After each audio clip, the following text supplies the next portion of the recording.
Railway group D পরীক্ষায় ত্রিকোণমিতি থেকে এই গুরুত্বপূর্ণ প্রশ্নটা 2022 সালে এসেছে। চারটা অপশন দেওয়া রয়েছে, খুবই গুরুত্বপূর্ণ প্রশ্ন।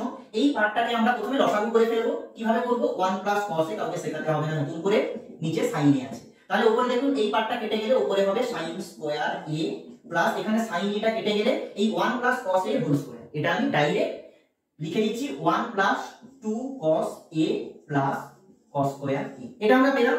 এবারে দেখুন এই sin square a plus cos square a সমান 1, এটা একটা সূত্র আছে, তাহলে এখানে আমরা একটা সূত্র থেকে 1 পেলাম এবং এখানে আরো একটা 1 আছে, তাহলে 1 এ 2 হলো প্লাস 2 cos a আছে, তাহলে দু জায়গায় আমরা 2 পাচ্ছি। এখানে আমরা একটা 2 কমন নিয়ে করব 1 প্লাস cos a, তাহলে নিচে আমার আছে 1 plus cos a into sin a আছে।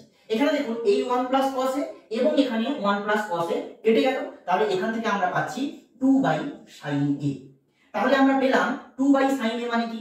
2 2 এর মতো থাকলো, 1 বাই sin a সমান হচ্ছে cosec a, তাহলে 2 cosec a। তাহলে আপনি যখন পরীক্ষার খাতায় করবেন এর থেকে আরো অনেক তাড়াতাড়ি করতে পারবেন। তাহলে সঠিক উত্তর হলো 2 cos a, এটা সঠিক উত্তর।